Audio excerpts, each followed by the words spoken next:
مولانا محمد سسلیم ترابی صاحب کے بیان سے کہ ان کے بیان کو سن کے ہمیں اندازہ ہوگا اور نیت کرتے ہیں کہ ہم بھی اپنے اولاد کی انشاءاللہ تعالی اسی طرح تربیت کریں گے جو تربیت ہمارے لیے باعث فخر ہوگی، باعث افتخار ہوگی۔ میں خطاب کی دعوت دیتا ہوں جناب مولانا سسلیم ترابی صاحب سے، وہ تشریف لائیں اور بیان فرمائیں۔ نعروں سے حضرت کا استقبال کیجیے۔ نعرہ تکبیر، نعرہ رسالت، صلوائے اہل سنت۔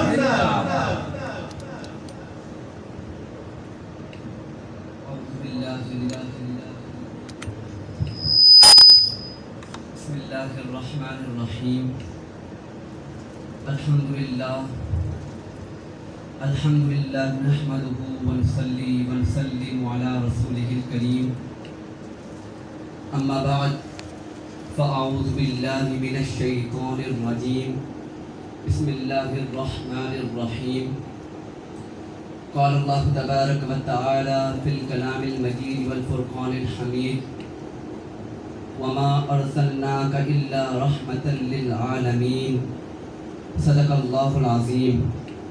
وقال اللہ تبارک و تعالی فی شان حبیبہ الکریم، ان اللہ وملائکتہ یصلون علی النبی، یا ایھا الذین آمنوا صلوا علیہ وسلموا تسلیما، اللهم صل على سيدنا ونبينا ومولانا محمد وعلى آله وأصحابه وبارك وسلم صلاة وسلاما عليك يا سيدي رسول اللہ۔ سب سے پہلے تو میں آپ تمام احباب کا شکر گزار ہوں کہ آپ حضرات نے یہاں شرکت فرما کر اس محفل کو رونق بخشی، اور خصوصاً حضرات علماء کرام کا، ہمارے استاد گرامی حضرت علامہ انیس برکاتی صاحب، حضرت علامہ شعیب قادری صاحب، یہ یقیناً انہی کی شفقت ہے اور انہی کا حوصلہ ہے کہ آج آپ حضرات کے سامنے کچھ کہنے کی جرت ہو سکی، کچھ کہنے کی طاقت ہو سکی مجھ کے اندر۔ اللہ رب العزت نے ہم پر اتنا خاص انعام فرمایا ہے کہ ہمیں جناب محمد رسول اللہ صلی اللہ علیہ وسلم کی امت میں پیدا فرمایا، اور آج 1400 سال کے بعد ہم جس کام کے لیے جمع گئے وہ یہی ہے کہ ہم سرکار کی آمد کی خوشی کی خاطر یہاں جمع ہوئے ہیں۔ آج سے 1400 سال قبل ذرا تصور کی دنیا میں چلیے کہ مسجد نبوی ہے، اور جانے کائنات کے صحابہ، وہ صحابہ کہ جنہیں فرمایا اصحابک النجوم فبأیہم اقتدیتم اہتدیتم، کہ میرے صحابہ ستاروں کی مانند گئے، تم اگر ان میں سے کسی ایک کی بھی اتباع کرو گے ہدایت پا جاؤ گے۔ ان صحابہ کا مجمع گئے، صحابہ بیٹھے گئے، سرکار کی تشریف آوری بھی، سرکار پوچھتے ما جلسکم، میرے صحابہ یہ جلسہ کیسا، کیوں بیٹھے ہو؟ تو صحابہ کرام رضی اللہ عنہم نے جو جواب دیا، اب یہ بات نہیں کہ سرکار جانتے نہیں تھے، جو فرش زمین پر رہ کر عرش بری کی خبریں دے کیا وہ آقا اپنی مسجد میں ہونے والے جلسے سے ناواقف ہوں گے؟ ایسا نہیں گئے، بلکہ حکمت یہ تھی کہ میرے صحابہ جو مجھے جواب دیں گے، پھر جب میں اس کی تصدیق کر دوں گا تو آنے والے میرے غلاموں کے لیے یہ سند بن جائے گی۔ سرکار دو عالم علیہ السلام نے پوچھا ما جلسکم، میرے صحابہ یہ جلسہ کیسا گئے؟ حضرت معاویہ رضی اللہ عنہ کی روایت ہے، آپ فرماتے ہیں جلسنا نذکر اللہ ونحمدہ علی ما ہدانا للاسلام ومن علینا بک، او کما قال۔ گویا اگر زبان حال سے یہ کہا جائے تو صحابہ یہ کہہ رہے ہیں کہ فضل رب العلا، اور کیا چاہیے، مل گئے مصطفیٰ، اور کیا چاہیے۔ فرماتے جلسنا، ہم بیٹھے گئے کس لیے، نذکر اللہ، اللہ کا ذکر کر رہے گے، ونحمدہ، اس کی حمد کر رہے گے، کس بات پر، علی ما ہدانا للاسلام، کہ اس نے ہمیں اسلام کی ہدایت دی، ومن علینا بک، اور آقا آپ کو بھیج کر ہم پر اللہ نے احسان فرمایا۔ تو صحابہ سرکار کی تشریف آوری پر یہ جلسہ منعقد کیے بیٹھے گئے۔ اب سرکار نے یہ نہیں فرمایا کہ ابھی تو بہت کام باقی ہے، میں آنے والا تھا، آ چکا، احسان ہونا تھا، ہو چکا، ابھی تو بہت کام باقی ہے، غزوات باقی ہے، دین کو پھیلانا باقی ہے، نہیں، بلکہ فرمایا کہ کیا تم اس بات پر قسم اٹھا سکتے ہو؟ صحابہ سے سرکار نے کبھی قسم نہیں لی، لیکن یہاں صحابہ نے فرمایا کہ حضور ہم حلف اٹھاتے گئے کہ ہم اسی وجہ سے بیٹھے گئے۔ تو میرے آقا فرماتے ہیں کہ مجھے تم پر تہمت کا خوف نہیں جو میں تم سے حلف لے رہا ہوں، بلکہ اس لیے کہ تم بیٹھے مسجد نبوی میں تھے، جلسہ منعقد کیے ہوئے، میں حجرہ مبارک کے اندر تھا، جبریل علیہ السلام میرے پاس حاضر ہوئے اور فرمایا آقا آپ کے غلام مجلس منعقد کیے بیٹھے گئے، ان غلاموں کو دیکھ کر اللہ فرشتوں پر فخر فرما رہا ہے۔ تو وہ غلام کیا کر رہے تھے؟ اگر زبان حال سے کہا جائے سرکار کی ولادت کا تذکرہ کر رہے تھے، گویا کہ محفل میلاد منعقد کیے ہوئے تھے۔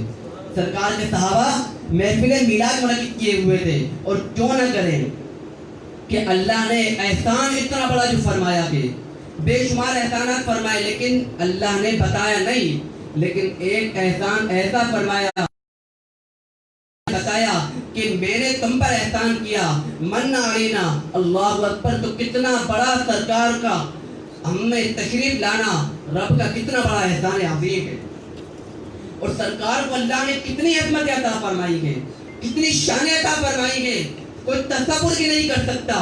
سرکار کے امتی کی شان یہ ہے کہ ایک عام امتی کے جھوٹے میں شفا رکھ دی اللہ نے۔ یہ عام امتی کے جھوٹے کی یہ شان ہے کہ اس کے جھوٹے میں شفا ہے۔ تو ذرا تصور کیجئے جس رسول اعظم کا کلمہ پڑھ کے وہ مومن بنا گئے، اس رسول اعظم کے بچے ہوئے پانی کا عالم کیا ہوگا۔ سرکار دو عالم علیہ السلام شیطان کو کنکریاں مار رہے ہیں، ایک عورت کی رونے کی آواز آئی، سسکیاں لے کر وہ رو رہی ہے گھٹ گھٹ کر، قلب مصطفیٰ بے قرار ہو گیا، بے چین ہو گئے۔ جیسے ہی سرکار فارغ ہوئے فوراً دریافت کیا کہ کیا معاملہ ہے۔ وہ عورت آئی، اس کے ہاتھ میں ایک بچہ ہے جس کا سر اپنی جگہ پر لگا ہوا نہیں ہے، بالکل جنون کی کیفیت ہے اس پر، اور وہ معذور کے سر کی جگہ پہ نہیں، اور اس کے زبان سے اس کے منہ سے لال لٹک رہی ہے۔ حضور سے عرض کی یا رسول اللہ صلی اللہ علیہ وسلم، حضور یہ میرا بیٹا ہے، یہ اسی حالت میں پیدا ہوا ہے، سرکار کچھ اتنا کرم ہو جائے کہ یہ اپنے ستر کا خیال کر لے، اب میں بوڑھی ہو رہی ہوں، میرے اندر اتنی طاقت نہیں کہ آقا اس کی دیکھ بھال کر سکوں، اتنا کرم ہو جائے کہ اپنے ستر کا خیال کر لیا کرے۔ ماں کا رونا دیکھنا تھا، دریائے مصطفیٰ جوش میں آ گیا۔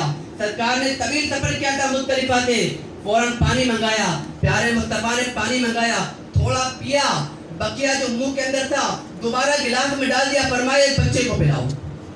سرکار کے دہنے اقدس سے لگا ہوا پانی، وہ دہن کہ میرے آقا اعلیٰ بولے، وہ دہن کہ جس کی ہر بات وحی خدا، چشمہ علم و حکمت پہ لاکھوں سلام، کہ پیارے مصطفیٰ جو فرماتے ہیں اپنی جانب سے نہیں فرماتے، ان ہوا الا وحی یوحا، کہ جو رب انہیں وحی فرماتا ہے وہی فرماتے ہیں۔ وہ دہن جس کی ہر بات وحی خدا، چشمہ علم و حکمت پہ لاکھوں سلام، جو علم و حکمت کا چشمہ ہے، اقدس سے پانی لگ کر آیا، فرمایا بچے کو پلاؤ۔ اب جب بچے کو پلایا تو جو عورت آئی تھی کچھ وقت کے بعد وہ عورت کسی دوسری عورت کو ملی، اس نے پوچھا کسی بازار میں یا کسی مقام پر کہ سرکار نے تیرے بچے کے لیے پانی دیا تھا، ہوا کیا فرق پڑا؟ سرکار نے پانی دیا تھا۔ تو وہ فرماتی ہے کہ جب سے سرکار نے جو پانی دیا تھا وہ پانی اسے پلایا گئے، وہ علم و دانائی کا بادشاہ بن گیا۔ یہاں مجھے تاج الشریعہ یاد آ گئے، آپ فرماتے ہیں کہ تم سے جو گریز آگے فردانہ وہ دیوانہ، اور آقا شیدا جو ہوا تم پر دیوانہ و فردانہ۔ فردانہ کہتے ہیں ذہین فتین، بہت زیادہ عقل مند والا، عقل والا، خرد مند، لیکن فرماتے ہیں حضور جو آپ سے دور گئے، گریز کرتا گئے، متنفر گئے، آقا وہ فردانہ نہیں گئے، وہ تو دیوانہ گئے، پاگل گئے، مخبوط الحواس گئے، اور شیدا جو ہوا تم پر، آقا جو آپ پر نثار ہو جائے یہ ہے کہ اگر وہ فردانہ، اگر وہ دیوانہ بھی ہو تو وہ فردانہ بن جاتا ہے، اگر وہ جنون کی کیفیت والا ہو تو علم و دانائی کا وہ بادشاہ بن جاتا ہے۔ سرکار نے اپنا بچا ہوا پانی اس بچے کو پلایا، اور سرکار کے دہن کی شان، اللہ اکبر، سرکار کے نالے کی شان یہ کہ میرے آقا اعلیٰ فرماتے ہیں جسے تیری صف نیال سے ملے دو نوال نوال سے، وہ بنا کہ اس کے اگال سے بھری سلطنت کا ادھار ہے، عموماً کیا ہوتا ہے کہ جو منہ سے تھوکی ہوئی چیز ہوتی ہے اس کی کوئی قدر و قیمت نہیں ہوتی, کوئی ویلیو نہیں ہوتی. فرماتے ہیں حضور آپ کی نالین اقدس کی صفوں سے اگر کسی کو 2 نوالے مل جائے جود و عطا کے, جود و سخا کے, کرم کے, تو اس کی شان یہ ہے کہ جب وہ تھوکتا ہے تو اس تھوکی ہوئی شے کی قدر اتنی ہوتی ہے کہ تمام سلطنت کو اگر گروی رکھ دیا جائے تب بھی اس کی قیمت ادا نہیں ہو سکتی. یہ سرکار کے نالین کا صدقہ ہے. اللہ اکبر. اور میرے آقا اعلیٰ حضرت نے اپنے اشعار کے اندر پیارے مصطفیٰ کی جو شان بیان کی اس کی نظیر کی نہیں ملتی. اللہ اکبر. ایک شعر فرماتے ہیں شہریار ارم تاجدار حرم نو بہار شفاعت پہ لاکھوں سلام. اس کلام کے اندر, اس شعر کے اندر اعلیٰ حضرت نے 3 خصائص بیان فرمایا پیارے مصطفیٰ کے. فرمایا جنت کے مالک ہیں, شہریار ارم, تاجدار حرم کے کعبے کا کعبہ ہے, اور نو بہار شفاعت کے لاکھوں سلام کی شفاعت کا سرچشمہ ہے, شفاعت کا مرکز ہے. سرکار تو عالم علیہ السلام کو اللہ نے جنت عطا فرما دی ہے. جسے چاہے عطا کرے, جسے چاہے روک لے. اللہ اکبر. سرکار تو عالم علیہ السلام کی نماز کے متعلق حضرت عبداللہ ابن عباس فرماتے ہیں, کہتے ہیں ہم دوران نماز آپ کو کچھ پکڑتے ہوئے دیکھا تو ہم نے عرض کی یا رسول اللہ صلی اللہ علیہ وسلم آپ کچھ پکڑنے کے لیے آگے بڑھے پھر پلٹ آئے, یہ کیا معاملہ ہے؟ فرمایا کہ میں نے جنت کو دیکھا تو اس کے کچھ خوشوں کو پکڑ لیا, اگر میں وہ خوشے توڑ لیتا تو وہ مجھے تا قیامت کھاتے رہتے. شان دیکھو, سرکار زمین پر گئے, 7 آسمانوں کے اوپر گئے جنت, پیارے مصطفیٰ نے ہاتھ زمین سے اٹھایا جنت تک پہنچا, اور فرماتے اگر میں وہ خوشہ توڑ لیتا تو تم تا قیامت تک کھاتے رہتے. اللہ اکبر. ایک روایت میں آیا کہ ایک تنے کے ساتھ سرکار دو عالم علیہ السلام کھڑے ہو کر خطبہ ارشاد فرمایا کرتے تھے. جب آپ نے اسے چھوڑا اور آپ کے لیے ممبر شریف بنایا گیا تو وہ رونے لگا. تنہا سرکار کی جدائی میں, فراق مصطفیٰ میں وہ رونے لگا. اللہ اکبر. آپ نے اسے ممبر سے اتر کر اس پر ہاتھ رکھا اور فرمایا تیری کیا خواہش ہے؟ بے جان تنا ہے, پوچھتے ہیں تیری کیا خواہش ہے؟ اللہ اکبر. کہتے ہیں اگر تو چاہتا ہے تو میں تجھے اس طرح پھر تر و تازہ کر دیتا ہوں جس طرح تو تھا, اور اگر تو چاہتا ہے تو میں تجھے جنت میں لگا دیتا ہوں تو جنت کے چشموں اور نہروں کے پانی سے تو سیراب ہو جائے گا, بہت خوبصورت ہو جائے گا اور خوب پھل دے گا, اور تیرا پھل اللہ کے برگزیدہ بندے, محبوب بندے, نیک بندے کھائیں گے. اس نے یہ بات کو پسند فرمایا, پیارے مصطفیٰ نے اسے جنت میں لگا دیا. فرش زمین پر ہیں لیکن 7 آسمان کے اوپر جنت ہے, اس تنے کو لگا دیا. اس تنے کی شان کتنی بڑھ گئی. اللہ اکبر. سرکار کی ذات بابرکات, یہ کعبے کا کعبہ ہے, پیارے مصطفیٰ کی ذات یہ کعبے کا کعبہ ہے. حضرت عبد المطلب بیان کرتے ہیں, آپ کے دادا کے سرکار کے, آپ فرماتے ہیں کہ جب سرکار کی ولادت ہوئی میں خانہ کعبہ کے پاس, اور اچانک کیا دیکھا کہ کعبہ مقام ابراہیم جو مولد النبی صلی اللہ علیہ وسلم سرکار کی ولادت کی جو جگہ ہے اس جانب وہ جھک گیا اور تمام بت جو تھے وہ گر گئے, اور آواز آ رہی ہے نبی مکرم, نبی مختار کی ولادت ہو گئی, آپ کے ہاتھوں کفر شکست کھائے گا. خانہ کعبہ بتوں سے پاک کر کے صاف اور صرف مالک حقیقی عبادت کا حکم دیں گے. اسی بات کو میرے آقا اعلیٰ حضرت نے اپنے سلام کے اندر شامل کیا. فرماتے ہیں جن کے سجدے کو محراب کعبہ جھکی, سرکار کی ولادت ہوئی کعبہ جھک گیا. فرمایا جن کے سجدے کو محراب کعبہ جھکی ان بھووں کی لطافت پہ لاکھوں سلام. اور ایک جگہ فرمایا حاجیو آؤ شہنشاہ کا روزہ دیکھو, کعبہ تو دیکھ چکے, کعبے کا کعبہ دیکھو. علامہ آلوسی فرماتے ہیں وَلِكُلٍّ وِجْهَةٌ وَمُوَلِّيهَا, کہ ہر ایک کا کوئی نہ کوئی قبلہ ہوتا ہے جس کی جانب وہ رخ کرتا ہے.